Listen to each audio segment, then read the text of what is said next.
ఆమేన్ చెప్పగలరా? Amen. Very good. వేదిక మీద ఉన్నటువంటి దైవజనులకి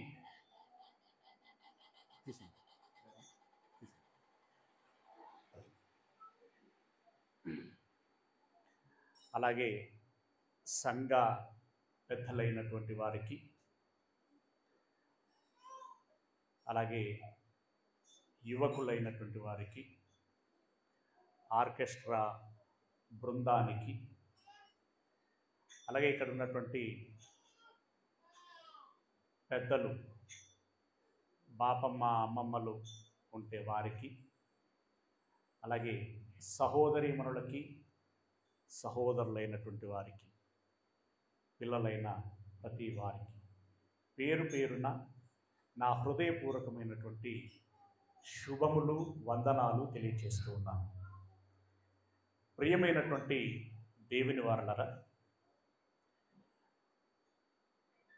ఏమాత్రము ఏకాగ్రతను కోల్పోకుండా నన్ను మాత్రమే చూడండి, నా నోటి నుండి వచ్చేటువంటి మాటను మాత్రమే వినండి. ఇది కాకుండా ఇంకా ఎటువైపు కూడా మీ దృష్టిని మళ్లించకండి.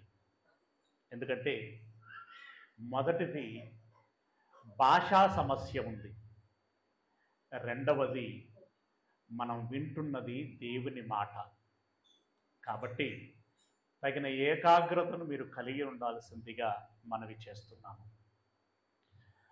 అది బేస్ తగ్గించండి బ్రదర్, బేస్ తగ్గించి ట్యూన్ మాత్రమే ఉంచండి. మీ మైక్లు ఆఫ్ చేయండి. ఇది ఇలాగే వస్తుందా?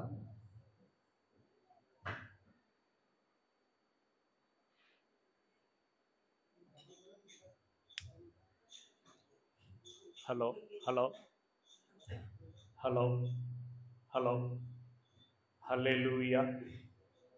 హలో. దేవునికి స్తోత్రం కలుగును గాక. ఆమేన్. ప్రియమైనటువంటి దేవుని వారలారా, సమయము 10 నిమిషముల తక్కువ, 10 కావస్తున్నది. మీరు వినుటకి ఓపిక కలిగి, very good brother, very good. మీరు వినుటకి ఓపిక కలిగి ఉంటారని ఆశ కలిగి ఉంటున్నాను. సమాజములో 2 రకాలైనటువంటి ప్రజలు ఉన్నారు. ఒకరు క్రైస్తవులైతే, రెండవ వారు అన్యులు. ఇందాక బాగుండేది.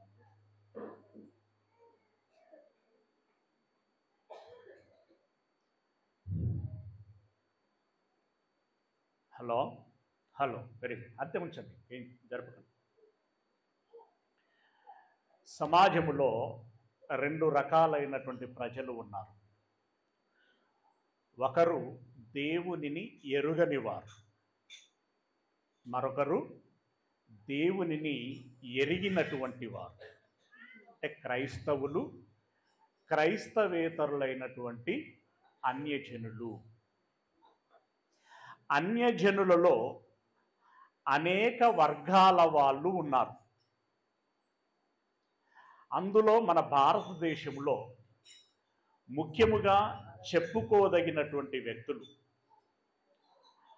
ఒకటి హైందవ సమాజం, రెండవది ఇస్లాం సమాజం, మూడవది నాస్తిక సమాజం. మీకు హైందవులు తెలుసు, హిందువులు అంటాం. అలాగే ముస్లింలు తెలుసు. అలాగే నాస్తిక సమాజము అనగా దేవునిని నమ్మనటువంటి వారు, దేవుడు లేడు అని మాట్లాడేటువంటి వారు. ఈ హైందవులు యేసును గురించి ఏమని భావిస్తారు అనంటే, ఆయన ఒక అవతార పురుషుడు అని నమ్ముతారు. కానీ ఈ మధ్యలో కొంతమంది మతోన్మాదులు క్రీస్తు ఒక కల్పిత పాత్ర, క్రీస్తు చరిత్రలో లేడు అనేటువంటి వర్గం ఒకటి తయారైంది. ఇక ఇస్లాం వాళ్ళు, అలాగే మనకు మూలమైనటువంటి యూదులు క్రీస్తు ఒక ప్రవక్త మాత్రమే అని నమ్ముతారు. క్రీస్తు ఒక ప్రవక్త అని నమ్ముతారు. ఇక నాస్తికులైనటువంటి వారు ఏమని నమ్ముతారు అనంటే, ఆయన దేవుని కుమారుడు అని మేము నమ్మం, ప్రవక్త అని కూడా మేము నమ్మం, కానీ ఒక గొప్ప సామాజిక ఉద్యమకారుడు అని మాత్రం మేము నమ్ముతాము అని వాళ్ళు అంటారు. ఇలా ఒక్కొక్కరిలో ఒక్కొక్క అభిప్రాయము ఉన్నది. వీరందరూ ఒక్కొక్క అభిప్రాయములో ఉండి యేసుక్రీస్తు దేవుని కుమారుడు అని గాని, లోకములోనికి వచ్చి ప్రజలకు అనేకమైనటువంటి జ్ఞానవాక్కులను వినిపించి రక్షించి నిత్య జీవమును ఇచ్చి పరలోకమునకు చేర్చేటువంటి లోకనాథుడు అనేటువంటి సంగతిని వాళ్ళు నమ్మలేకపోతున్నారు, ఎరగలేకపోతున్నారు. వారు నమ్మకపోవటానికి అనేక కారణాలు ఉన్నాయి, అనేక కారణాలు ఉన్నాయి. అయితే నేను వాటిని గురించి ఈరోజు మాట్లాడను. ఏం మాట్లాడుతాను? నమ్మవలసినటువంటి అవసరత ఏముందో అది మాత్రమే మాట్లాడుతాను. మరి యేసును ఎందుకు నమ్మాలి, నమ్మవలసినటువంటి ఆగత్యము ఏమున్నది అనేటువంటి విషయాన్ని నేను మాట్లాడుతాను. ప్రియులారా, యేసు ప్రభువుల వారి గురించి మనము కూడా జాగ్రత్తగా అర్థం చేసుకోవలసినటువంటి అవసరత ఉంది. లోకములో మహానుభావులు అనబడినటువంటి వారు ప్రపంచములో కోకొల్లలుగా ఉన్నారు. రకరకాలైనటువంటి మైథాలజీ అంటే మతాలలో కావచ్చు, రకరకాలైనటువంటి వర్గాలు, సమూహాలు ఏవైతే ఉన్నాయో వారందరిలో గొప్ప వాళ్ళు అనబడినటువంటి వారు చాలా మంది ఉన్నారు. కానీ వారు చరిత్ర కాలాలలో మరణించి కాలగర్భములో కలిసిపోయారు. ఎవరు కూడా మరణించి కాల్చివేయబడిన తర్వాతనో లేదా సమాధి చేయబడిన తర్వాతనో తిరిగి లేచినటువంటి వారు లేరు. అలా లేవగలిగినటువంటి వారు ఎవరైనా ఉన్నారా అనంటే అది యేసుక్రీస్తు ప్రభువు వారు మాత్రమే. యేసు ప్రభుల వారు మాత్రమే లేచారు. అతడు లేచాడనడానికి రుజువేమిటి అనంటే, ఆనాడు ఉన్నటువంటి సామాన్యులు మొదలుకొని అఖండ మహాసామ్రాజ్యమైనటువంటి రోమను చక్రవర్తి వరకు సాక్షులే. అంటే సామాన్యులు మొదలుకొని సామంతుల వరకు ఉన్నటువంటి వాళ్ళందరూ కూడా సాక్షులే. సిలువ వేసినటువంటి రోమను సైనికులు కూడా ప్రత్యక్ష సాక్షులే. సమాధికి కావలి ఉన్నటువంటి సైనికులు కూడా, బంట్రౌతులు కూడా సాక్షులే. ప్రియులారా, ఇకపోతే అలాంటి అఖండ మహాసామ్రాజ్యమైనటువంటి రోమా సామ్రాజ్య అంత్యములో అంటే ముగింపులో క్రీస్తు ఒక శకపురుషుడు అని బిరుదును ఇచ్చి వెళ్ళారు.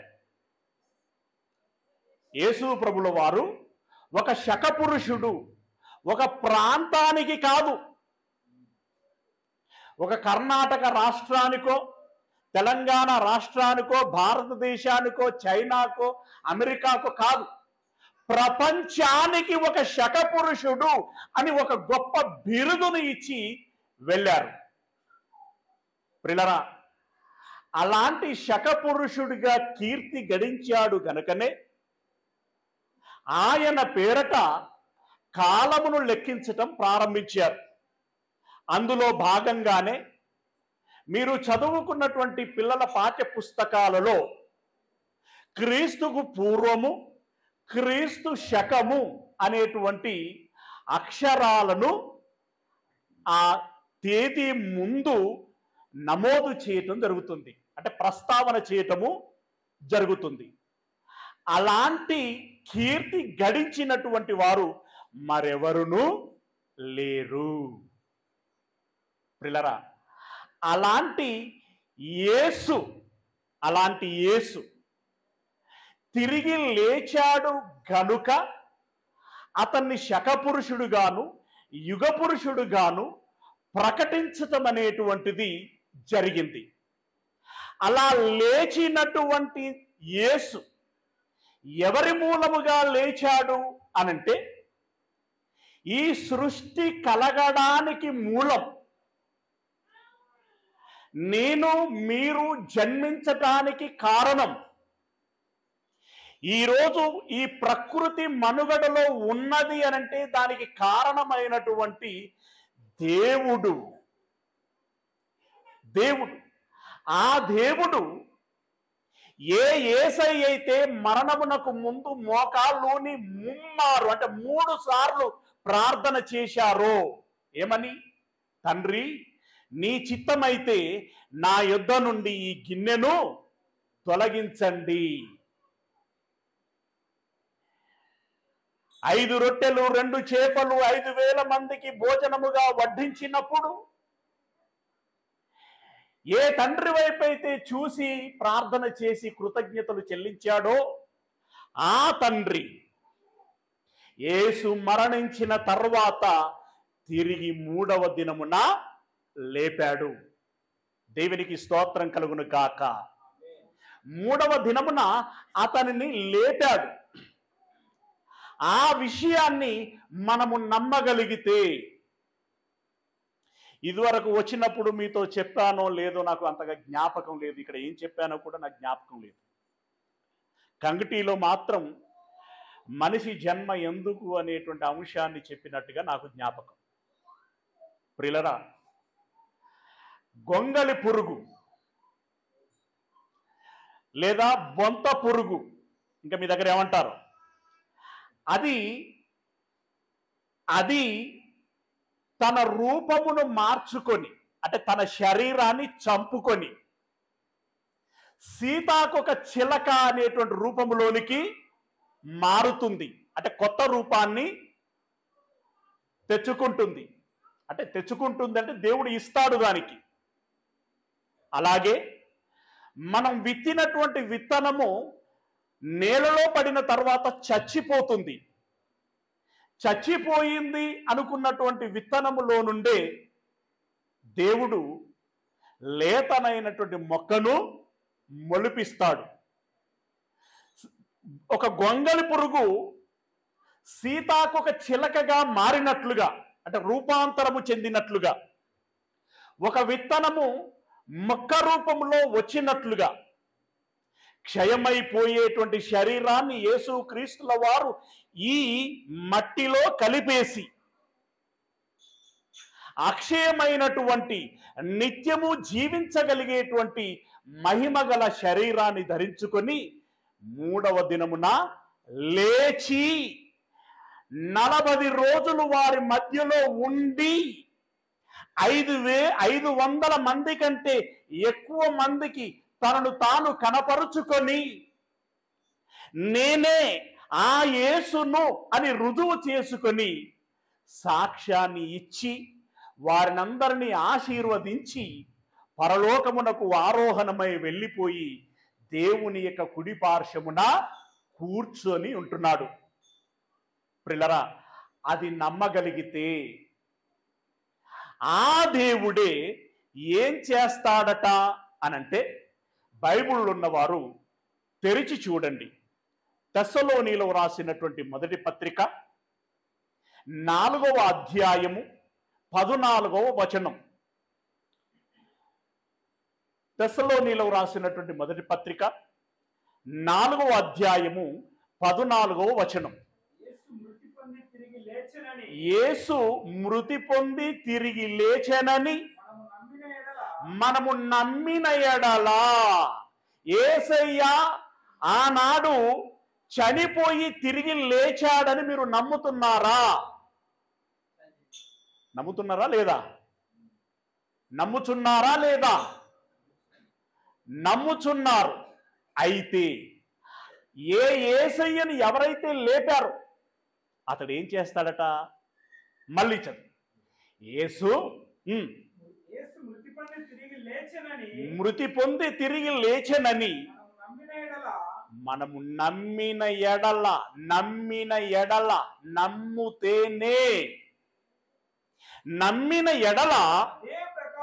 అదే ప్రకారము, అంటే యేసయ్య లేచినట్లే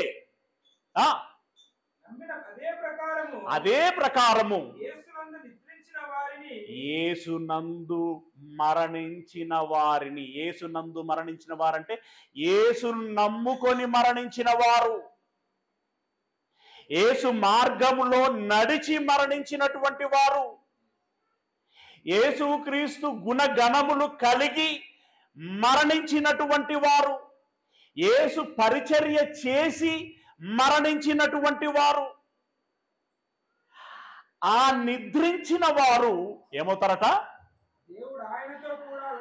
యేసును లేపినట్లుగానే అదే ప్రకారము యేసునందు నిద్రించిన వారిని దేవుడు ఆయనను లేపినట్లుగానే ఇలా నమ్మినటువంటి వారిని కూడా లేపుతాడు. అలా మీరందరూ లేపబడుదురుగాక. లేవాలని ఆశ ఉన్న వాళ్ళు ఆమెనంటారు, మాకెందుకులే అనుకున్న వాళ్ళు మౌనంగా ఉంటారు. ఆమేన్. దేవుడు మిమ్మల్ని లేపును గాక. ఎప్పుడు? ఇప్పుడా? మరణించిన తర్వాతనా? మరణించిన తర్వాత, యేసయ్య మరలా వచ్చినప్పుడు. Okay, right. అంటే నమ్మిన వారిని ఆయన లేపుతాడు. ఇలా జరుగుతుందా, ఇలా జరుగుతుంది అనడానికి ఆధారం ఏమిటి అనంటే మరలా ఆయనే చెప్తున్నాడు. ఇప్పుడు మనం ఈ వర్తమానం ఎవరి గురించి మాట్లాడుకుంటున్నాం అనంటే 2 వర్గాలని చెప్పుకున్నాం కదా. అందులో ఒకటి అన్య సమాజం, రెండవది క్రైస్తవ సమాజం. ఇప్పుడు నేను మాట్లాడేదంతా కూడా అన్య సమాజమును ఉద్దేశించి మాట్లాడుచున్నాను. ఎస్, గొంగలి పురుగు సీతాకొక చిలకగా మార్చబడుచున్నది, విత్తనము చచ్చిపోతే మొక్క వస్తున్నది. అలాగుననే యేసయ్య మరణించి తిరిగి 3వ దినమున లేచాడు. ఏ శరీరమును ధరించుకొని అనంటే మట్టిలో కలిసిపోయేటువంటి మట్టి శరీరాన్ని మట్టిలో విడిచిపెట్టి మరెన్నటికీ మరణము లేనటువంటి మహిమగల శరీరమును ధరించుకొని తిరిగి లేచాడు. దానికి ప్రత్యక్ష సాక్ష్యము ఆనాడు ఉన్నటువంటి తరము వారందరూ, వారిలో సామాన్యులు ఉన్నారు, మహాచక్రవర్తులు ఉన్నారు. ప్రియులారా, అది చెప్పి ఇప్పుడు ప్రపంచములో ఉన్నటువంటి అన్యజనులందరికీ చెబుతున్నాడు. నాగనపల్లి వాసులకి కూడా చెబుతున్నాడు, మరలా చెబుతున్నాడు. ఈ రాత్రి కాలమునందు మరలా నా ప్రియతమా నాగనపల్లి గ్రామములో ఉన్నటువంటి సహోదర సహోదరీమణులకి చెబుతున్నాడు. ఇక్కడ ఎవరైనా ఉంటే వారు అదృష్టవంతులు అని నా భావన. ఏమని చెబుతున్నాడు? ఆయన వచ్చినప్పుడు అనంటూ ఒక చక్కని అద్భుతమైనటువంటి మాట. అన్యజనులారా, మీరందరూ మారు మనసు పొందండి. మారు మనసు పొందండి. మారు మనస్సు అంటే ఏంటి? అరువు తెచ్చుకునేదా? అప్పు తెచ్చుకునేదా? ఏమండి? ఏం మారుమంటున్నాడు? మతం కాదు, వేషం కాదు, కట్టు బొట్టు కాదు. ఏం మార్చుకోమంటున్నాడంటే పాత రోతదైన నీ పాపపు మనస్సును మార్చుకోమంటున్నాడు. దాన్ని విడిచిపెట్టు. ఒక గొంగలి పురుగు తన మీద ఉన్నటువంటి చర్మాన్ని విడిచిపెట్టినట్టు నీవు నీ తప్పుడు ఆలోచన కలిగినటువంటి మనస్సును, నీ పాపపు మనస్సును, నీ చెడ్డదైనటువంటి మనస్సును విడిచిపెట్టి మంచిది, మేలు చేసేది, పరిశుద్ధమైనది, ఏమండి, ఇతరుల ఎడల సహృదయము కలిగేటువంటి మనస్సును నీవు కలిగి ఉండు. క్రీస్తు యేసునకు కలిగినటువంటి ఆ మంచి మనస్సు ఏదైతే ఉందో ఆ మనస్సును నీవు కలిగి ఉండు. అంటే మారటము అంటే షిఫ్ట్ అవ్వటం అన్నమాట. ఇప్పుడు మనలో నుండి ఆ పాపపు మనస్సును తొలగించి పరిశుద్ధమైనటువంటి మనస్సును నీవు తెచ్చుకో అని అంటున్నాడు. ఇంకా నీకు దేవుడి విషయంలో ఏదైతే తెలియదో అది తెలుసుకో. యేసు ప్రభుల వారి విషయంలో నీకు ఏదైతే తెలియదో అది తెలుసుకో. పరిశుద్ధాత్మ గురించి నీకు ఏదైతే తెలియదో అది తెలుసుకో. నీ జన్మను గురించి, నీ బ్రతుకును గురించి, నీ భవిష్యత్తును గురించి, గతము మొదలుకొని అనంతమైనటువంటి గతము మొదలుకొని అనంతమైనటువంటి భవిష్యత్తు వరకు ఉండేటువంటి నిజమైనటువంటి సత్యము, జరిగింది, జరుగుచున్నది, జరగబోయే దానంతటినీ నీవు తెలుసుకో. అలాంటి మనస్సును నీవు పెంపొందించుకో. అందుకు అనుగుణంగా నీవు మారు అని అంటున్నాడు. అపోస్తలుల కార్యములు 17వ అధ్యాయము 30వ వచనము. అపోస్తలుల కార్యములు 17వ అధ్యాయము 30వ వచనము. ఈ శబ్దము గ్రామం అంతటిలోనికి వెళుతలేదు అనేది నా అభిప్రాయం. వెళ్తుందా? Very good, very good. గ్రామములో ఉన్నటువంటి నా ఆత్మీయ సహోదర సహోదరిమణులారా, నా తండ్రి కడుపున పుట్టినటువంటి, అనగా మన సృష్టికర్త అయినటువంటి దేవుని కడుపున పుట్టినటువంటి నా తోటి బంధువులారా, తోబుట్టువులారా, మీ అందరికీ ప్రేమపూర్వకంగా నమస్కరిస్తూ సవినయంగా మీ దృష్టికి తీసుకొస్తున్నటువంటి విషయం ఇది. ఒకసారి సావధానంగా వినండి, అర్థం చేసుకునేటువంటి ప్రయత్నం చేయండి. ప్రస్తుతము నేను చర్చిలో ఉన్నాను. నేనేదైనా తప్పుడుగా మాట్లాడినట్లయితే మీరు నన్ను ప్రశ్నించవచ్చు. నేను ఒప్పు మాట్లాడినట్లయితే దయచేసి మీరు సహృదయంతో దాన్ని స్వీకరించేటువంటి ప్రయత్నం చేయండి. ఏమంటున్నాడు 30వ వచనంలో? ఇది వరకు ఉన్నటువంటి తెలిసి తెలియనటువంటి ఆ జ్ఞాన కాలములో మనుష్యులు చేసినటువంటి తప్పుడు విషయంలో చూసి చూడనట్టుగా ఉండెను. అంటే నువ్వు అతన్ని ఎరిగినా ఎరగకపోయినా, ఆయన మాట విన్నా వినకపోయినా, ఆయనను గౌరవించినా గౌరవించకపోయినా, ఆయన్ను పూజించినా పూజించకపోయినా, సరేలే వాడు తెలియదు అని ఓర్చుకున్నాడు.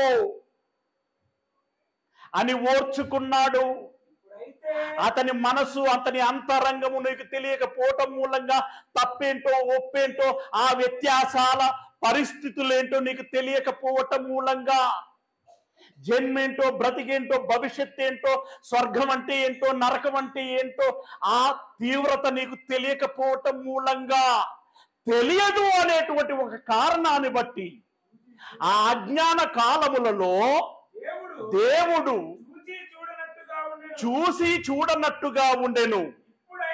ఇప్పుడైతే ఇప్పుడైతే ఈ 2025వ సంవత్సరములోని ఈ ఆగస్టు మాసములో ఉన్నటువంటి ఈరోజు 13వ తారీఖు అనుకుంటా, మేబీ ఈ 13వ తారీఖున సజీవంగా ఉన్నటువంటి నా సహోదర సహోదరిమరులైనటువంటి మీ అందరికీ దేవుడు ఒక తండ్రిగా మీరు అతని పిల్లలని భావిస్తూ చేస్తున్నటువంటి ఒక హెచ్చరిక, చేస్తున్నటువంటి ఒక సూచన.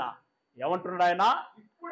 ఇప్పుడైతే అంతటను అందరును మారు మనస్సు పొందవలయునని మనుష్యులకు ఆజ్ఞాపించుచున్నాడు. ఆజ్ఞాపిస్తున్నటువంటి వాడు ఒక ప్రధాన మంత్రి కాదు, ఆజ్ఞాపిస్తున్నటువంటి వాడు సుప్రీంకోర్టు సూపర్ జడ్జి కాదు, ఆజ్ఞాపిస్తున్నటువంటి వాడు మన గ్రామ సర్పంచి కాదు, ఆజ్ఞాపిస్తున్నటువంటి వాడు సూపరింటెండెంట్ ఆఫ్ పోలీసు కాదు. ఆజ్ఞాపిస్తున్నటువంటి వారు ఎవరండి? ముల్లోకాలకు అధిపతి అయినటువంటి వాడు. ఆజ్ఞాపిస్తున్నటువంటి వారు ఎవరండి? మనకు జన్మనిచ్చినటువంటి వాడు. ఆజ్ఞాపిస్తున్నటువంటి వారు ఎవరండి? సమస్త విశ్వాన్ని నడిపిస్తున్నటువంటి వాడు. మహాశక్తిమంతుడు ఆయన, అనంత శక్తిమంతుడు, అపారమైనటువంటి అధికారము కలిగినటువంటి వాడు. అతన్ని మించినటువంటి వాడు ఎవడును లేడు. ఆయనే ఉన్నవాడుగా, అనగా జననము మరణము లేనటువంటి వాడుగా, ఆది అంతము లేనటువంటి వాడుగా ఉన్నటువంటి మహాశక్తిమంతుడు ఆజ్ఞాపిస్తున్నాడు. ఏమని? మీరు మారు మనస్సు పొందండి, అంతటను అందరును మారు మనస్సు పొందండి అని దేవుడు ఆజ్ఞాపిస్తున్నాడు. నాగనపల్లి వాసులారా, మారండి అని దేవుడు ఆజ్ఞాపిస్తున్నాడు. మీరు నన్ను అనుసరించినట్టయితే మీకు అంతా చక్కగా అర్థమవుతుంది. ఏం మారాలో ఇందాకే చెప్పాను. మీ మనస్సు మారాలి, మీ ఆలోచన మారాలి, మీ విధానం మారాలి. సృష్టి ఏంటో తెలియాలి, సృష్టికర్త ఎవరో తెలియాలి, సృష్టము ఏంటో తెలియాలి, సజీవమైనటువంటిది ఏదో తెలియాలి, నిర్జీవమైనటువంటిది ఏంటో తెలియాలి, నిత్యము ఉండేదేంటో తెలియాలి, ఉండిపోయేదేంటో మీకు తెలియాలి. ఈ వ్యత్యాసమును తెలుసుకొని ఎవరు సృష్టికర్త, ఎవరు దేవుడు, ఎవరు నిత్యము ఉండేటువంటి వాడు, ఎవరు పూజార్హులు, ఎవరిని పూజించాలి, ఎవరిని సేవించాలి అనేటువంటి విషయాన్ని తెలుసుకొని మీరు పరిశుద్ధంగా ఉంటూ ఆ దేవుణ్ణి ఆరాధించండి, ఆ దేవుణ్ణి సేవించండి. అంతటను అందరును మారు మనసు పొందవలయునని మనుష్యులకు ఆజ్ఞాపించుచున్నాడు. ఎందుకంటే, ఇది ముఖ్యమైన విషయం, ఎందుకంటే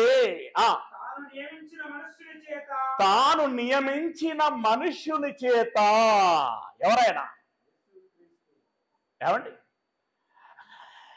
లోకానికి శక పురుషుడు, యుగ పురుషుడు, లోకనాథుడు, ఆపద్బాంధవుడు,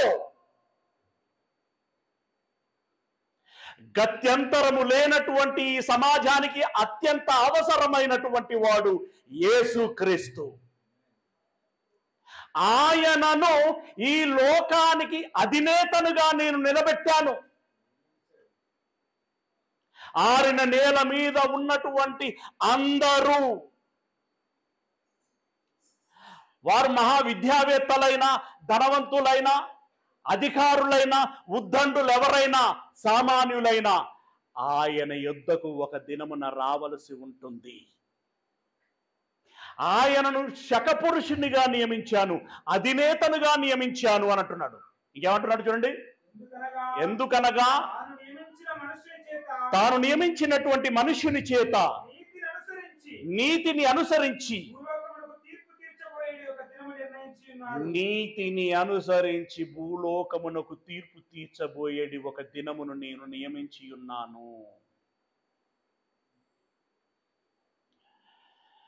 ఇప్పుడు మీకు ఏం తెలియకపోవచ్చు, ఇప్పుడు మీ తెరువు ఎవరు రాకపోవచ్చు, మిమ్మల్ని ఎవరు ప్రశ్నించకపోవచ్చు, కానీ ఒకనాడు ఈ భూలోకమునకు వచ్చి వెళ్ళినటువంటి యేసు మరలా రాబోతున్నాడు.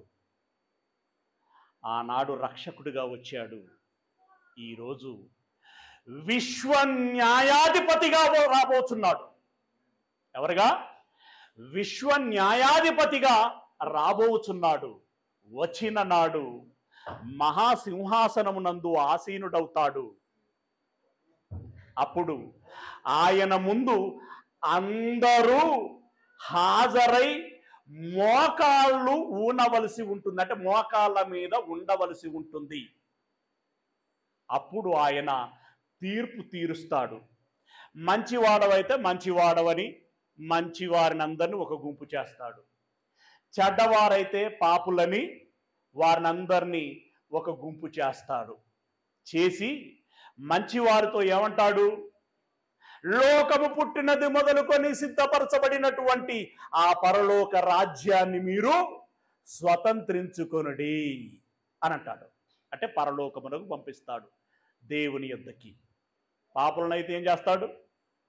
అపవాదికి నీ వాని దూతలకును సిద్ధపరచబడినటువంటి నిత్యాగ్ని దండనలోనికి మీరు వెలుడి, అక్రమము చేయువారులారా మీరెవరో నాకు తెలియదు, వెళ్ళండి అని అంటాడు. నిజంగా ఆ రోజు వచ్చి అక్రమము చేయువారులారా నా ఎదురు నుండి వెళ్ళండి, అపవాదికి నేను దూతలకు సిద్ధపరిచినటువంటి నిత్యాగ్ని దండంలోనికి వెళ్ళండి అని అంటే, ఆరని అగ్నిలోనికి చావని పురుగుగా మనం వెళితే కలకాలం కాలుతూ ఉండేటువంటి పరిస్థితి ఎంత భయంకరంగా ఉంటుంది ఒకసారి ఊహించండి.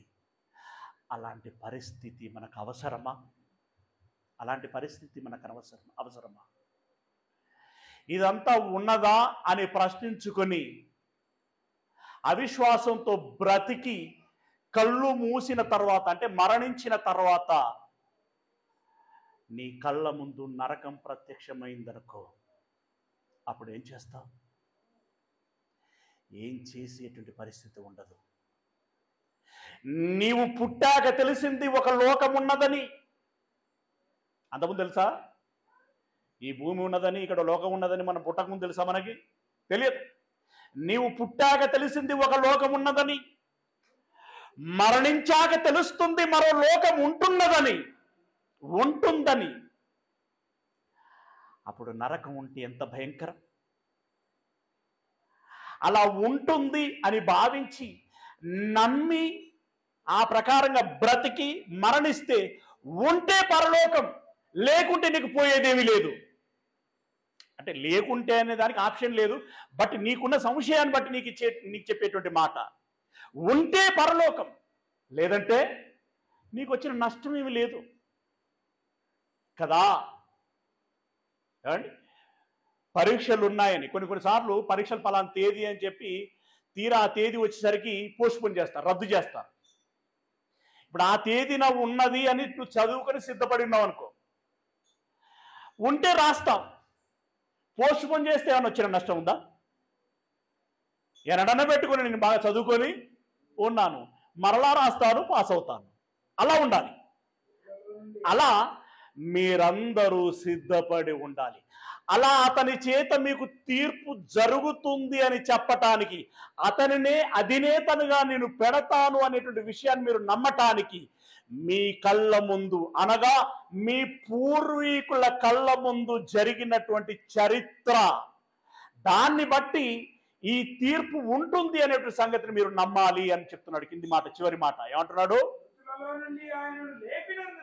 ఇలాంటి తీర్పు ఒకటి ఉంటుంది అనేటువంటి విషయము, మృతులలో నుండి యేసును లేపినందున దీనిని నమ్ముటకు, ఇంతసేపు నేను ఏదైతే చెప్పానో దాని అంతటిని నమ్ముటకు అందరికి ఆధారము కలగజేసి ఉన్నాడు. అంటే ఆయన తిరిగి లేవటం అనేటువంటిది ఆశ్చర్యకరం అండి, అద్భుతకరం అండి, కని విని ఎరగనటువంటిదండి. అది వరకు ఎవరి విషయంలో అలాంటిది ఎన్నడూ జరగలేదండి. ఇప్పటి వరకు కూడా ఈ 2000 సంవత్సరాల వ్యవధిలో ఎక్కడా ఎప్పుడు ఏమీ ఎవరి విషయంలోనూ జరగలేదండి. ఇప్పటి వరకు మరణించి తిరిగి లేచిన ఏకైక వ్యక్తి ఎవరైనా ఉన్నారు అనంటే ఆయన యేసుక్రీస్తు మాత్రమే. యేసుక్రీస్తుల వారు మాత్రమే. ఆ యేసుక్రీస్తుల వారు మాత్రమే లేచారు గనుక అతనికి మాత్రమే లేచాడు గనుక అతనికి ఆ అర్హత ఉంది. ఏ అర్హత? మీకు తీర్పు తీర్చేటువంటి అర్హత. ఆ తీర్పు తీర్చేటువంటి అర్హత నేను ఆయనకి ఇచ్చాను గనుక అతడు వచ్చి మీకు తీర్పు తీరుస్తాడు. ఆయనను మృతుల్లో నుండి తిరిగి లేపుట ద్వారా దీనిని నమ్ముటకు మీకు ఆధారము కలుగజేసి ఉన్నాను అంటున్నాడు. గనుక ప్రియమైనటువంటి వారులారా, మహానుభావులనబడినటువంటి వారు ఎందరెందరో ఈ చరిత్ర పుటల్లో కలిసిపోయినా కూడా, మేధావులనబడినటువంటి వారు ఇప్పటికీ సమాజంలో ఎవరైనా ఉన్నా కూడా, వారి వలన ఈ లోక సంబంధమైనటువంటి మేలులు ఉండొచ్చు. చదువులలోను, ఉద్యోగాలలోను, వైద్యములోను, ఇంకా రకరకాలైనటువంటి ఆర్థికపరమైనటువంటి విషయాలలోనూ వాళ్ళు మేలు చేస్తూ ఉండొచ్చుగాక.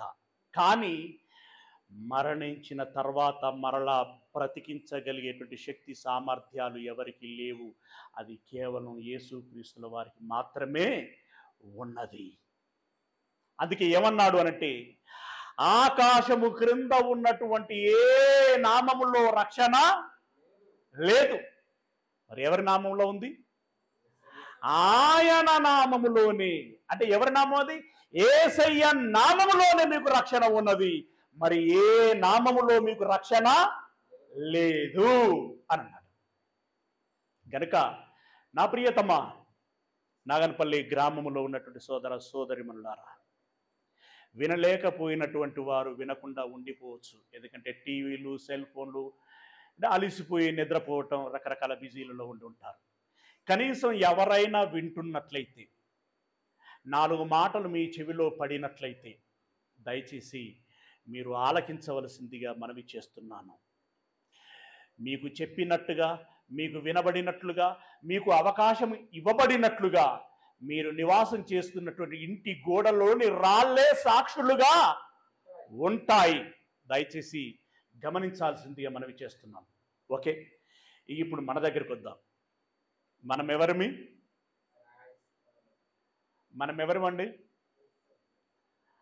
మనం ఎవరిమి అని అంటే, మనం ఎవరు? మనుషులము.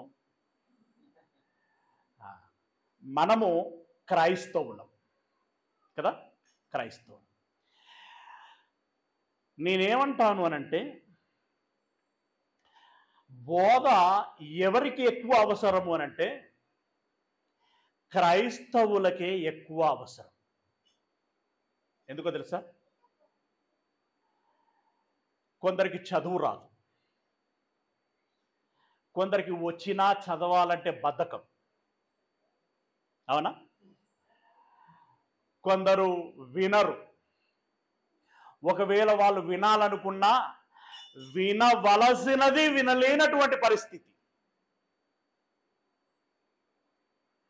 రకరకాల డినామినేషన్లు, రకరకాల డయాసిస్లు, రకరకాల విశ్వాసాలు, రకరకాల బోధనలు, ఇన్ని బోధనలు విని అసలు ఇందులో ఏది సత్యం, ఏది అసత్యం, మేము ఏది పాటించాలి, ఏది పాటించకూడదు అనేటువంటి ఒక అయోమయపు పరిస్థితి తల ఒక్కసారిగా గిర్రన తిరుగుతుంది. అన్ని రకాలైనటువంటి బోధనలు. గనుక మీరేమి వినుచున్నారో జాగ్రత్తగా చూసుకొనండి. ఎవరు ఎన్నైనా చెప్పుగాక, మనం ఏం చేయాలి? నేను వింటున్నదేమిటి? బెరయ క్రైస్తవులు ఏం చేశారని దేవుడు వారిని అభినందించాడు? పౌలు గారు బోధించినా సరే ఆ సంగతులు అలాగున ఉన్నవా లేవా అని ప్రతిదినము లేఖనములను పరిశోధించిరి. మీరు ఆ పని చేయాలి. చెప్పే వాళ్ళకు కూడా ఒళ్ళు దగ్గర పెట్టుకొని చెప్పాలి. వినేవాళ్ళు కూడా అలా జాగ్రత్త కలిగి వినాలి. రేపొద్దున అయ్యా ఇది నాకు తెలియదు అనంటే దేవుడు క్షమించడు. ఎస్, తెలుసుకోవలసినటువంటి బాధ్యత మన మీద ఉంది. నువ్వు చదువు రాకపోయినా ఆధార్ కార్డు సంపాదించుకున్నావు, చదువు రాకపోయినా రేషన్ కార్డు సంపాదించుకున్నావు, చదువు రాకపోయినా బ్యాంకులో పాస్బుక్ సంపాదించుకున్నావు, డబ్బులు వేయడం చేస్తున్నావు, డబ్బులను తీసుకోవడం చేస్తున్నావు, నెల నెల పెన్షన్లు తెచ్చుకుంటున్నావు, ఇన్ని చేస్తున్నావు. ఇన్ని చేసిన నీవు బైబిల్లో ఏముంది బిడ్డ అని చదివించుకోలేవా నీ మనవనితోటి, నీ మనవరాలుతోటి? ఏమండి, అక్కడైతే డబ్బులాయే, ఇక్కడేమొస్తుంది? డబ్బులు నీ 60-70 సంవత్సరాల వరకు మాత్రమే అక్కరొస్తాయి. ఆ తదుపరి మరణం తర్వాత మరో జీవితం ఉంటుంది. ఆ జీవితానికి ఈ డబ్బులు ఏమీ అందించవు. ఈ డబ్బులతో ఆ జీవితాన్ని సంపాదించుకోలేవు. మరణించిన తర్వాత మరొక జీవితం ఉంటుంది. ఆ జీవితాన్ని అందించగలిగేటువంటి, ఆత్మలను రక్షించుటకు శక్తి కలిగినటువంటి వాక్యము ఈ బైబిల్లో ఉన్నది కనుక ఆ బైబిల్లో ఉన్నటువంటి మాటలను మీరు తెలుసుకోవలసినటువంటి అవసరత మీకుంది. చదువు రాదు నాకు అంటే కూడా దేవుడు ఊరుకోడు. అదే సమయంలో నేను కూడా చెప్తున్నాను, ఏమంటున్నాను, మేము చెప్పే వాళ్ళము చెప్పవలసింది సరిగ్గా చెప్పకపోతే దాని విషయంలో మేము ఉత్తరవాదులమై ఉంటాము. అంటే మేము భయపడాలి, మీరు భయపడాలి. అలాంటప్పుడే చక్కగా నేర్చుకోగలుగుతాం. రైట్. ఇప్పుడు బైబిల్లో రాయబడినటువంటి 2 విభిన్నమైనటువంటి ఏక సంగతిని గురించి మీ దృష్టికి తీసుకొస్తాను. అది ఏంటి అనంటే, యోహాను సువార్త 3వ అధ్యాయము 18వ వచనము. యోహాను సువార్త 3వ అధ్యాయము 18వ వచనములో మాట్లాడుతున్నటువంటి మాట ఒకసారి చూడండి పిల్లలు, ఏమంటున్నాడో. యేసుక్రీస్తునందు విశ్వాసం ఉంచేటువంటి వారికి తీర్పు తీర్చబడదు. హల్లెలూయా.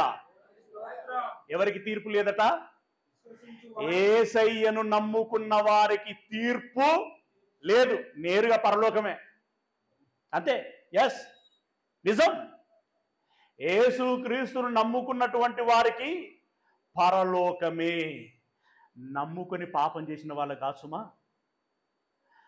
నమ్ముకొని పరిశుద్ధంగా ఉన్నటువంటి వారికి పరలోకము, తీర్పు లేదు అని అన్నాడు. ఓకేనా? రైట్. ఇప్పుడు మరొక మాట చూపిస్తాను మీకు.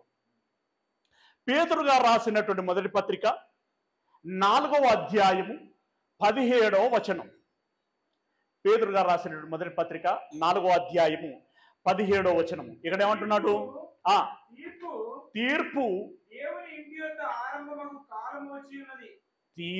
దేవుని ఇంటి యొద్ద ఆరంభమగు కాలము వచ్చి ఉన్నదని మొదటి శతాబ్దములోనే అపోస్తలులకు నాయకుడైనటువంటి పేతురు గారు చెబుతున్నారు.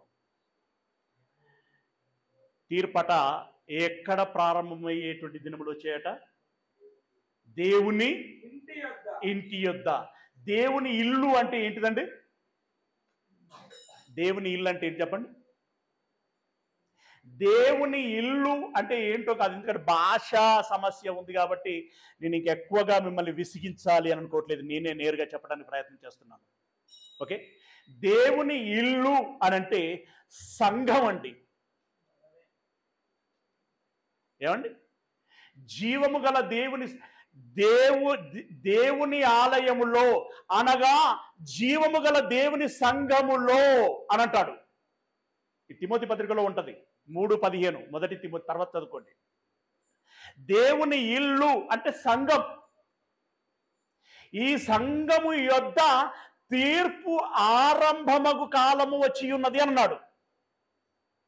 అంటే సంఘము అంటే సంఘములో ఎవరు ఉంటారండి? నమ్ముకున్న వాళ్ళు ఉంటారా, నమ్ముకోని వాళ్ళు ఉంటారా? నమ్ముకున్న వాళ్ళు ఉంటారు. ఇప్పుడు యేసు ప్రభువుల వారు ఏమన్నారు? నమ్మిన వారికి తీర్పు లేదు అని అన్నాడు. పేతురు గారు ఏమన్నారు?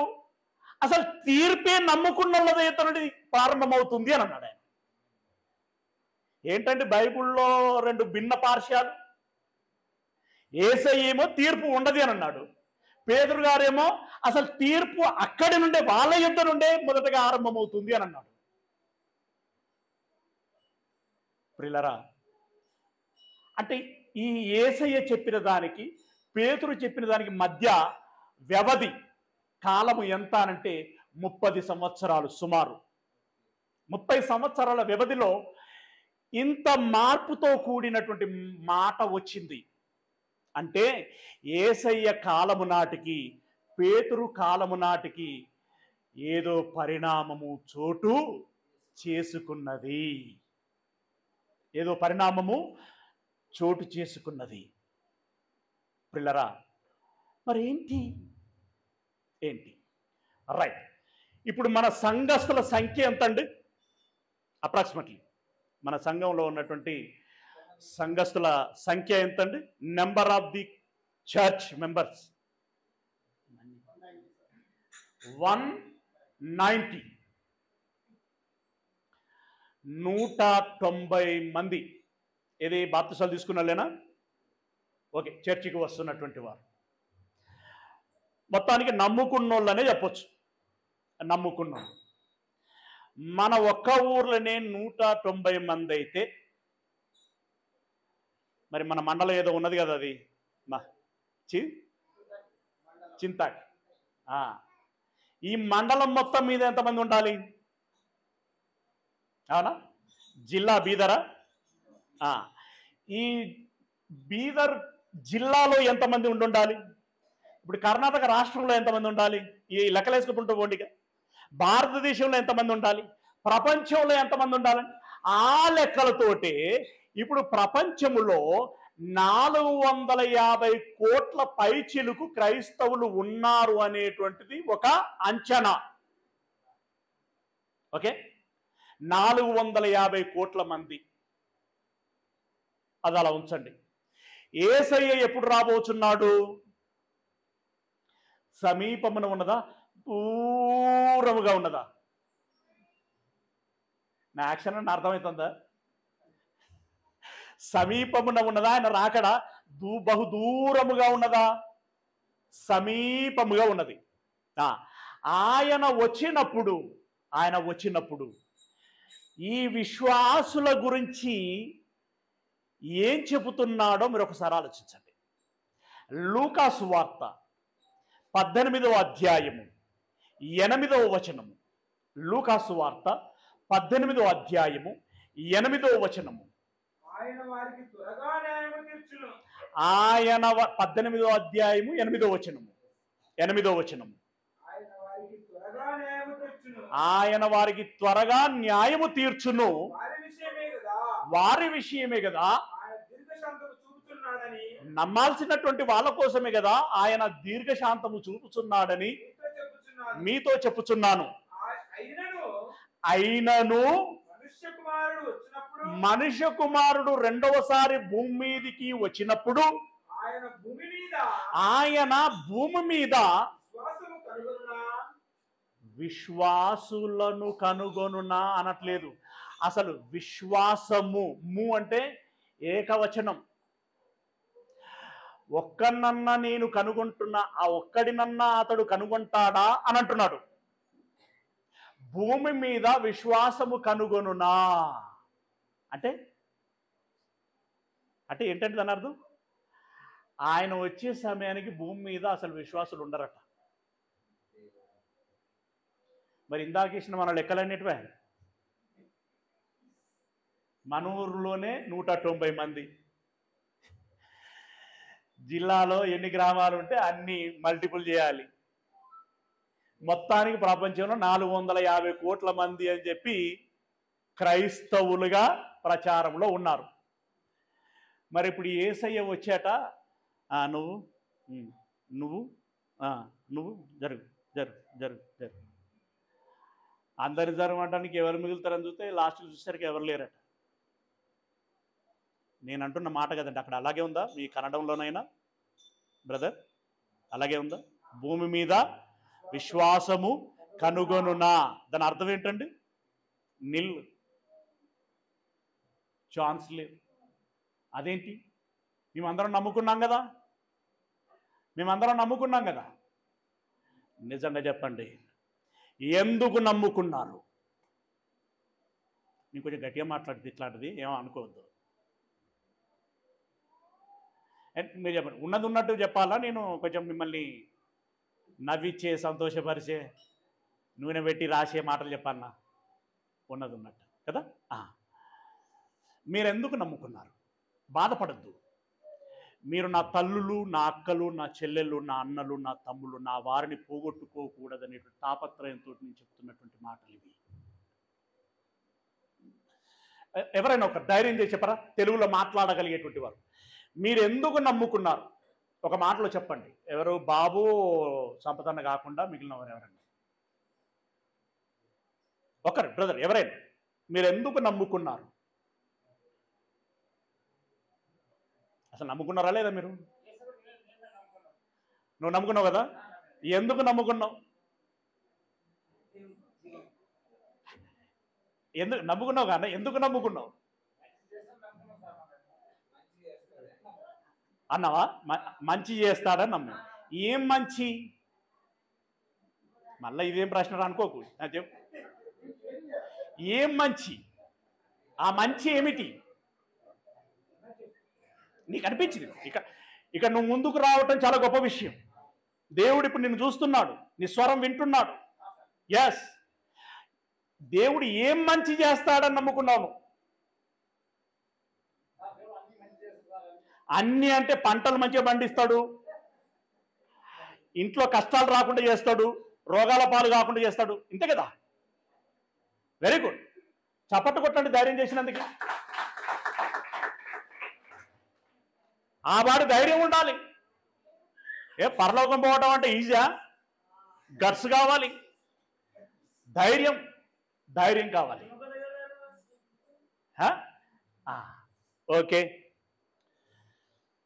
విశ్వాసులకు తండ్రి ఒక ఆయన ఉన్నాడు. ఎవరైనా? Very good, Abraham. మనం అబ్రహాము పిల్లలమంటే అబ్రహాం వారసులం అన్నట్టే కదా. ఇప్పుడు అబ్రహాం గారు ఎక్కడున్నారు? పరదైసు, నెమ్మది పొందు స్థలము అనబడేటువంటి పరదైసులో ఉన్నాడు. ఓకే, అతడు ఏమని నమ్మాడు? అతడు ఏమని నమ్మాడు? దేనికోసం నమ్మాడు? మనము ఎందుకు నమ్ముకుంటున్నాం? మన నమ్మకం యొక్క ఫలితము ఏమిటి? ఒకసారి అబ్రహాం గారి దగ్గరికి వెళ్దాం. ఎందుకంటే ఇక్కడ ప్రశ్న ఎక్కడొచ్చింది అని అంటే, భూమి మీద విశ్వాసము కనుగొనునా అంటే, ఇంతమంది నమ్ముకున్నాం ఆయన కనుగొనునా అంటాడేంటి? ఇది ప్రశ్న మంది. దాని సమాధానం కోసం వెతుకుతున్నాం ఇప్పుడు.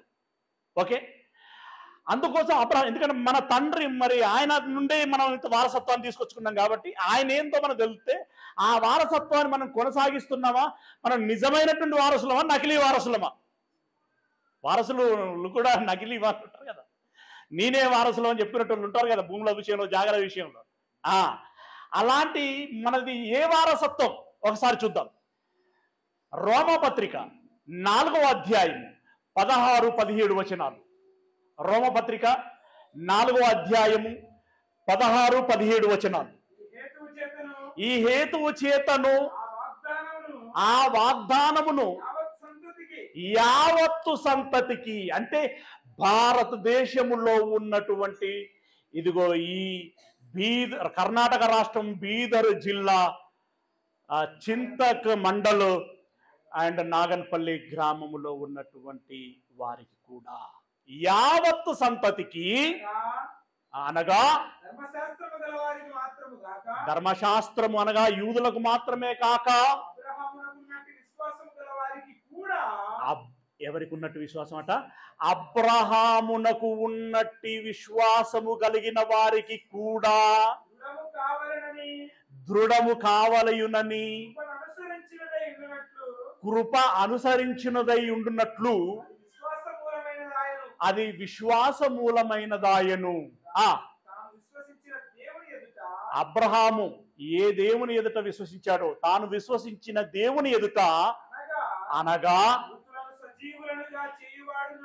మృతులను సజీవులనుగా చేయువాడును, లేని వాటిని ఉన్నట్టుగానే పిలుచువాడునైనా దేవుని ఎదుట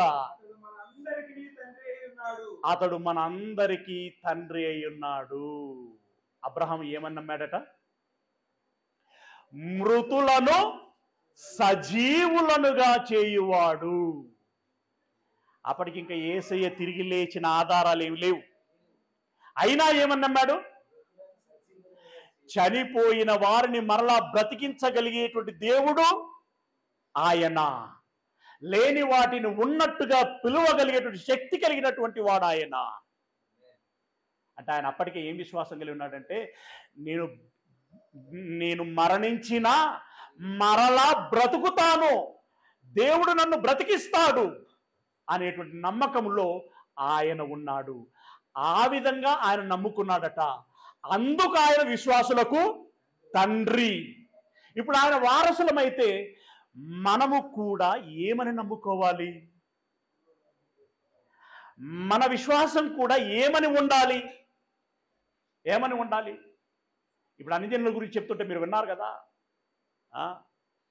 యేసయ్యను లేపిన దేవుడు నన్ను కూడా ఒక దినమున లేపుతాడు, లేచిన నేను పరలోకమునకు ఆరోహణమై వెళ్ళిపోతాను,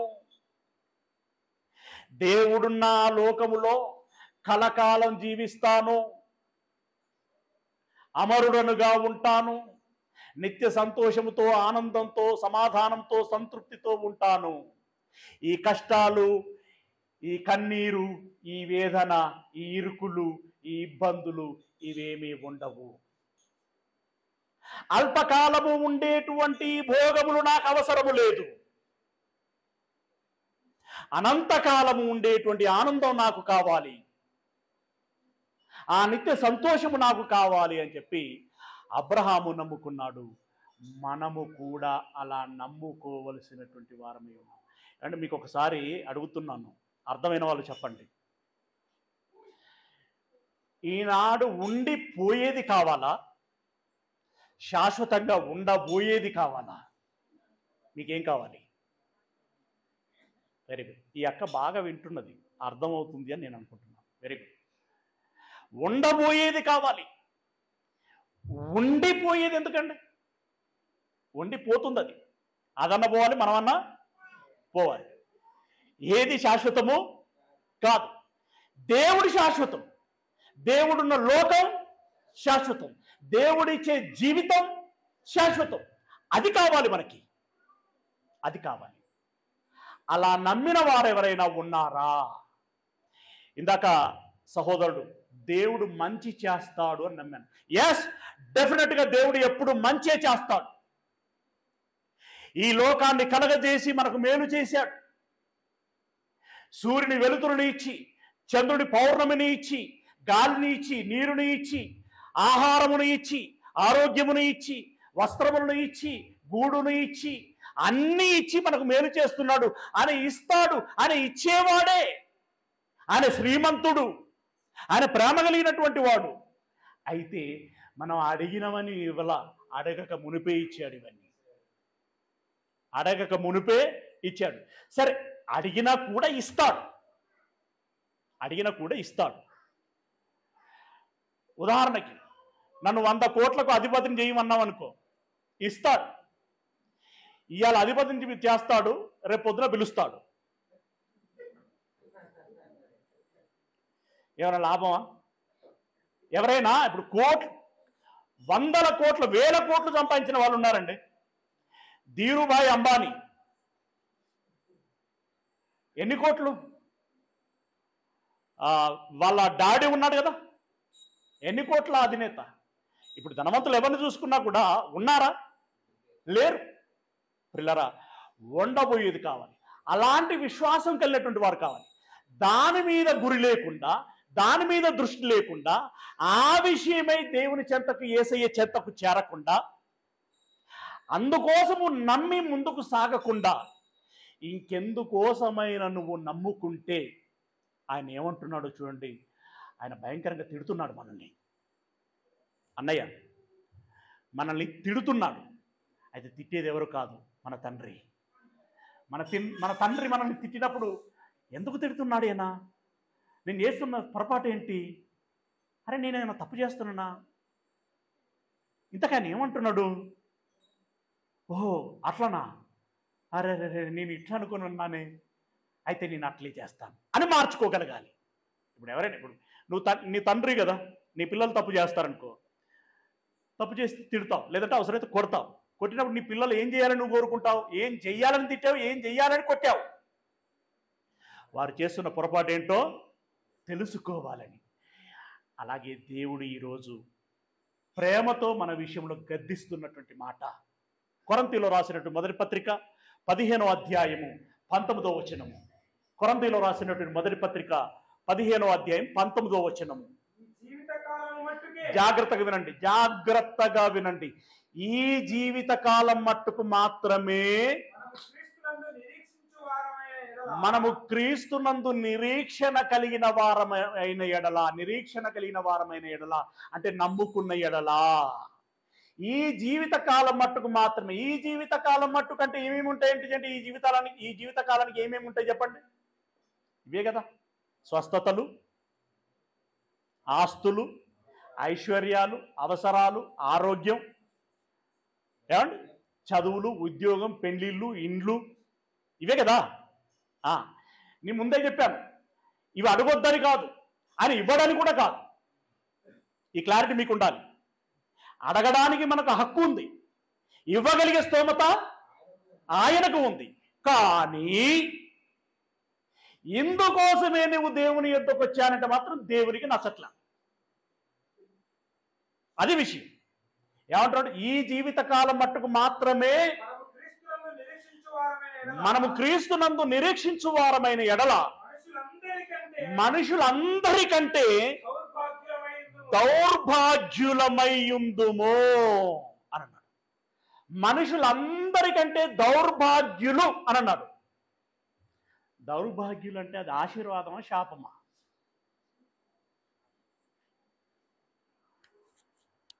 చెప్పాలి. ఈ లోక అవసరాల కోసమే మీరు యేసయ్యను నమ్ముకుంటే వారు దౌర్భాగ్యులు అన్నాడు. అది ఆశీర్వాదమా శాపమా? ఏం మాట్లాడదండి? ఎవరన్నారు ఇప్పుడు శాపం? వెరీ గుడ్, శాపమే కదా, శాపం. బ్రదర్ అలాగే ఉందా? తమ్ముడు పేరు ఏం పేరు? అట్లాగే ఉందా? అందులో ఆ రెఫరెన్స్లో అలాగే ఉందా? మనుషులు ఈ జీవితకాలం మట్టుకు మాత్రమే నమ్ముకునే ఎడల మనుషులందరికంటే, అంటే నమ్ముకోని వాళ్ళకంటే కూడా మనుషులందరికంటే దౌర్భాగ్యులయ్యుందురు. ఇంత బతికి ఇంటికి చచ్చినట్టు ఏందిరా ఇది అన్నట్టుగా అదేనా? అవును, మనుషులందరికంటే దౌర్భాగ్యులు అని అన్నారు. అంటే దీన్ని బట్టి మనకి ఏమర్థమవుతుంది? ఈ లోకం మట్టుకు మాత్రమే మనం ప్రభువును నమ్ముకోకూడదు.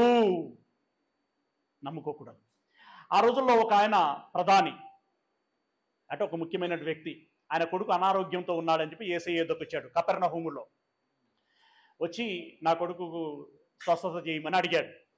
ఎంతోమందికి స్వస్థత చేశాడు యేసయ్య, చేయలేదని కాదు, చేస్తాడు ఆయన. ఓకే, చనిపోయిన వారిని కూడా బ్రతికించాడు. అన్ని రకాలుగా ఆయన కృప చూపిస్తాడు. కానీ అలా అడిగిన ఆయన ఆ వ్యక్తితో, ఆ ప్రధానితో యేసయ్య ఏమంటున్నాడో ఒకసారి చూడండి. యోహాను సువార్త 4వ అధ్యాయం 48వ వచనం. యోహాను సువార్త 4వ అధ్యాయం 48వ వచనం. యేసు సూచక క్రియలను మహత్కార్యములను మీరు చూడకుంటే మీరు నన్ను ఎంత మాత్రమును నమ్మరు చెప్పేసిండు. మీకు ఏదన్నా జరగాల, మీకు మీ ఇంట్లో ఏదో కార్యం జరగాల, ఏదో అద్భుతం జరగాల, ఏదో సూచక్రియలు జరగాలి, అందుకోసమే నమ్ముకుంటారు నన్ను, నాకు తెలుసు. అంటే ఆ నమ్మకం ఆయనకు ఇష్టమని చెప్తున్నాడు అక్కడ. నో, దీనికోసము మీరు నన్ను నమ్ముకోకూడదు. ఆ మాటకొస్తే దేవుణ్ణి నమ్ముకోని వాళ్ళు బ్రతుకుతున్నారా లేదా? దేవుని నమ్ముకోని పిల్లలు చదువుకుంటున్నారా లేదా? వాళ్ళు ఉద్యోగాలు సంపాదించుకుంటున్నారా లేదా? వాళ్ళు ఆరోగ్యంగా ఉంటున్నారా లేదా? ఏమండి, వాళ్ళు పెళ్లిళ్ళు చేసుకుంటున్నారు, వాళ్ళు ఇండ్లు కట్టుకుంటున్నారు. క్రైస్తవులముగా మనకు ఏ కార్యములు అయితే జరుగుతున్నాయో అన్యులైనటువంటి వారికి కూడా ఆ కార్యములు జరుగుతున్నాయి.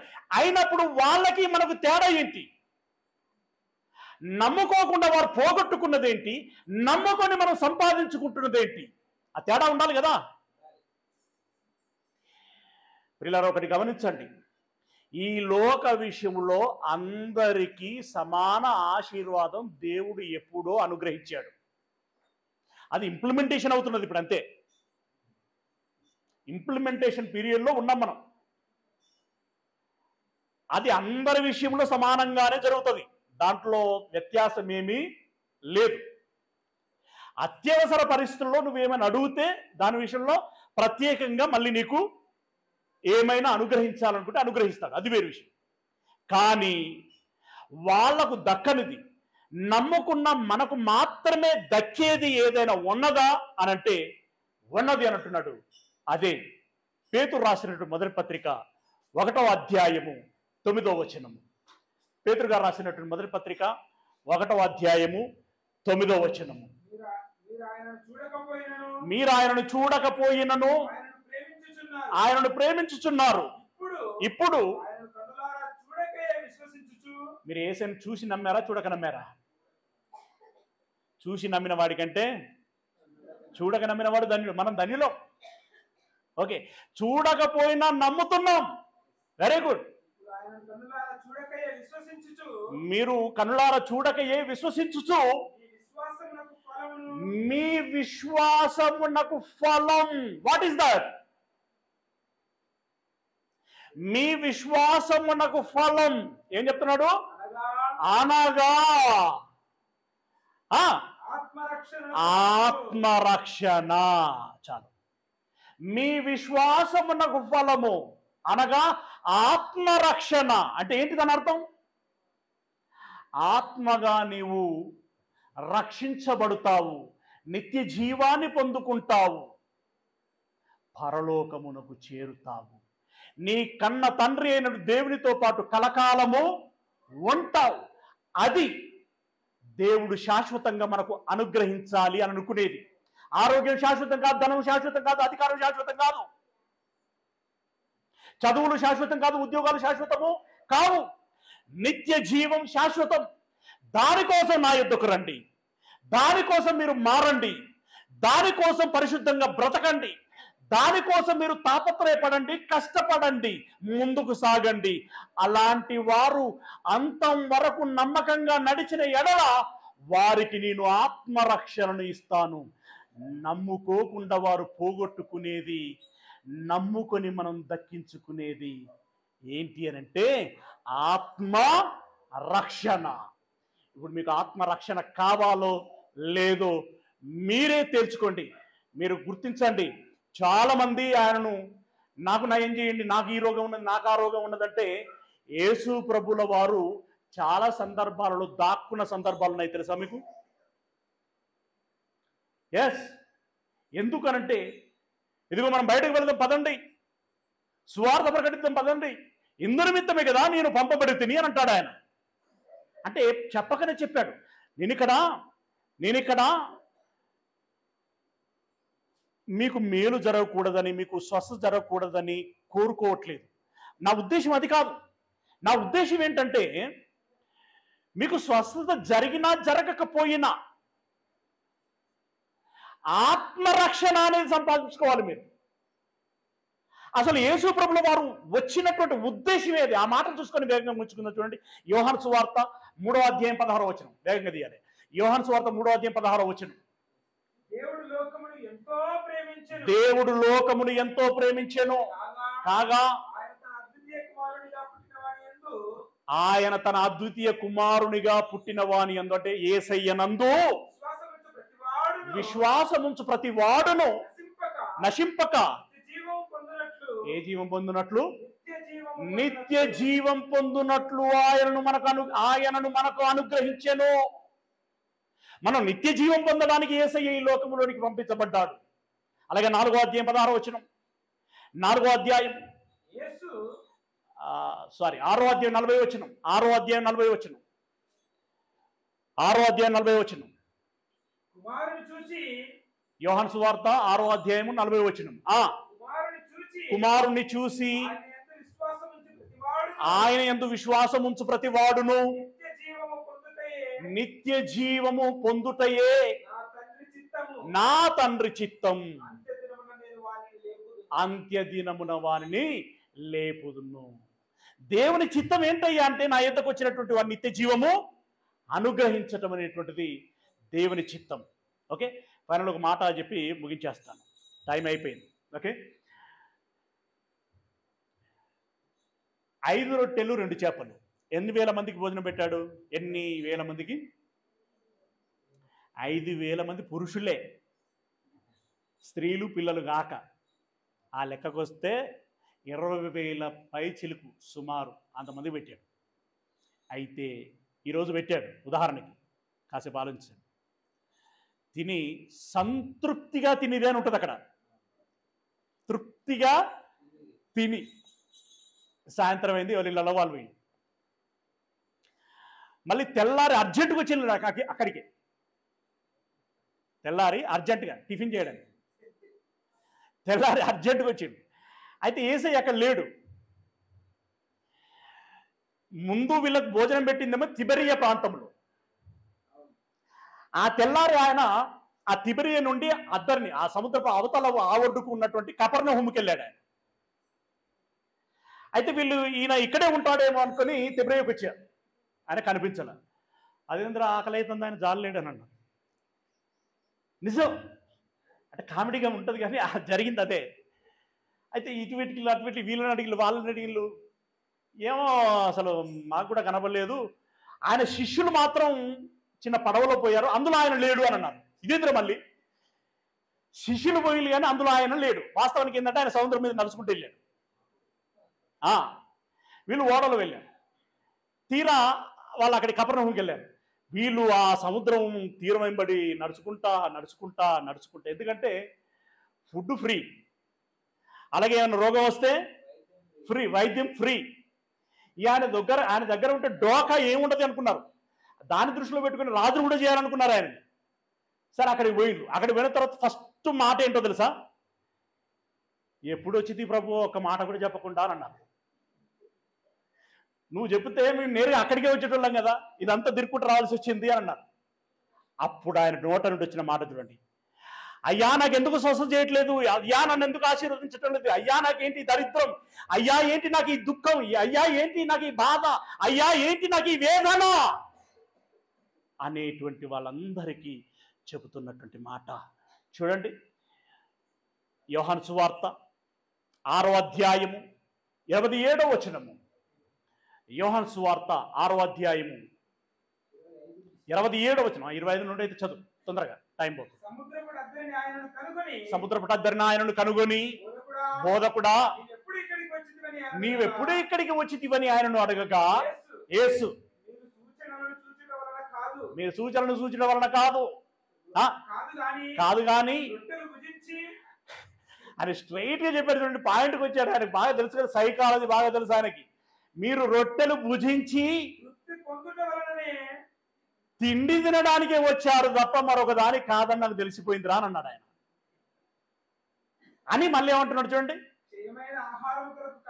మరే రొట్టెలు ఏందిరా, ఈ రొట్టెల కోసం మీరు ఇంత దూరం రావాలా? రొట్టెల కోసం ఇంత దూరం రావాలా? రొట్టెల కోసం నా దగ్గరికి రావాలా మీరు అని అన్నాడు ఆయన. అంటే తిండి కోసం మీరు నా ఎదుకు రావాలా అంటే బట్ట కోసం నా ఎదుకు రావాలా అన్నట్టే కదా పరోక్షంగా. ఇంకో దానికోసం మీరు నా దగ్గర రావాలా అని అంటున్నాడు అక్కడ. మీరు క్షయమైనటువంటి ఆహారం కోసము కష్టపడకండి, కానీ నిత్య జీవము కలగజేయు అక్షయమైనటువంటి ఆహారము కోసమే కష్టపడండి. యేసు ప్రభుల వారు దానిని మీకు ఇచ్చినట్టే నేను దానిని మీకు ఇస్తాను. ఏంటి? అక్షయమైన ఆహారం. అది తింటే మీరు ఇంకెన్నడూ మరణించరు. ఇది తింటే మళ్ళీ సాయంత్రానికి ఆకలి అవుతుంది మీకు, మళ్ళీ రొట్టెలు కావాలి మీకు. కానీ నేను ఇచ్చేటువంటి ఆహారము తింటే మీరు నిత్యము జీవిస్తారు. మరి ఆయన ఇచ్చే ఆహారం ఏంటండి? ఆత్మను రక్షించుటకు శక్తి కలిగిన వాక్యం. ఆత్మాహారం వాక్యం. ఏమంటే ఇక్కడ చాలామంది పెద్ద మనుషులు వాళ్ళు బాల్య దశ నుండి ఇప్పటి వరకు ఎన్ని వందల కిలోమీటర్లు నడిచి ఉంటారండి వాళ్ళు. బావి దగ్గరికి, ఇంటికి, పొలానికి, ఇక్కడికి, ఆ ఊరికి, ఈ ఊరికి, కాలినడకన్నా కదా. పెద్దోళ్ళ గురించి మాట్లాడుతున్నాం. చాలా దూరం నడిచి ఉంటారు. అంటే చాలా నడవటం విషయంలోనే కాదు, ఇంకా చాలా చాలా కష్టాలు పడి ఉంటారు. ఎన్నో కష్టాలు పడి ఉంటారు. ఇప్పుడు కొంతమంది లేచిపోయారు. వాళ్ళకి అర్థం కాక లేచిపోయిలా. పెద్ద వయసు కాబట్టి కాలు దగ్గర పెట్టుకొని కూర్చుంటే మోకాళ్ళ నొప్పులు వచ్చి లేచిపోయిలా. ఈ మొత్తానికి ఏదో కష్టం అయింది. మాకు కష్టం అయిందని వెళ్ళిపోయింది, లేకపోతే నిద్రాగాక వెళ్ళిపోయిలా. కొంతమంది, అంటే నేను తప్పు పట్టడం కాదు నా ఉద్దేశం, ప్రాక్టికల్గా సిచ్యువేషన్ ఏందనేటండి. అయితే అక్కడ ఏమన్నాడు? దేనికోసం కష్టపడమన్నాడు? నీకు నడుము నొచ్చినా, నీకు మోకాల నొప్పి వచ్చినా, నీకు నిద్రాభారం అవుతున్నా, నీకు ఇంకో ఆయాసం కలుగుతున్నా ఏం భుజించాలి? ఏం భుజించాలి? అక్షయమైనటువంటి ఆహారం కోసం మీరు కష్టపడండి. అంటే యేసు నేరుగా చెప్పినటువంటి మాట ఏంటంటే, నా దగ్గరికి వస్తే ఎందుకోసం రావాలంటే అక్షయమైనటువంటి ఆహారమైన వాక్యం అనేటువంటి ఆహారాన్ని భుజించటానికి మీరు రావాలి. రెండవది ఆత్మరక్షణ పొందుకోవటానికి మీరు రావాలి. ఇవి రెండు బాగున్నాయి అని అనుకున్న తర్వాత శరీరం కోసం మీరు ఏమడగండి, ఇచ్చేస్తాను, అది పెద్ద లెక్క కాదు అంటున్నాడు ఆయన. మీకు అర్థమవుతుంది అనుకుంటున్నాను. ఏమంటున్నాడు? మొదటగా ఆయన నీతిని, రాజ్యాన్ని, ఆ తర్వాత మీకేం కావాలో అది అనుగ్రహించబడుతుంది. ఆత్మ వర్ధిల్లుచున్న కొలది శారీరకంగా మీరు సంతోషంగా ఉండండి. మీరు సంతోషంగా ఉంటే నాకేమన్నా ఈర్ష్యనా, కళ్ళమంటనా? దేవుడు అంటున్న మాట మీకు అర్థమవుతుంది అనుకుంటున్నా. ఈ డిఫరెన్స్ యువకులకు బాగా అర్థం కావాలి. దేవుడు ఇవ్వడం అనేది కాదు, దేవుడు స్వస్థత ఇవ్వడం అనేది కాదు, దేవుడు మేలు చేయడం అనేది కాదు. కానీ అందుకోసం నా దగ్గరకు వస్తానంటే నేను ఒప్పుకోను అంటున్నాడు ఆయన. మీరు ఎందుకోసం రావాలి నా దగ్గరికి అంటే నా మాట వినడానికి రావాలి. ఎందుకోసం మీరు నా దగ్గర రావాలంటే కలకాలం నాతో పాటు కలిసి జీవించటం కోసం రావాలి. ఆ తర్వాత ఈ జీవిత కాలంలో ఎంత ఆయుష్నైతే నీకు ఇస్తానో దానికి కావాల్సింది నేను ఇస్తాను. ముందు నా ఎద్దుకు రా, నా మాట విను, ఆత్మరక్షణను సంపాదించుకో. ఆ ప్రయత్నం మీరు చేస్తారని ఆశిస్తూ ఈ మాటలు ముగిస్తున్నాను. దేవుడు మిమ్మల్ని దీవించును గాక. ఆమేన్.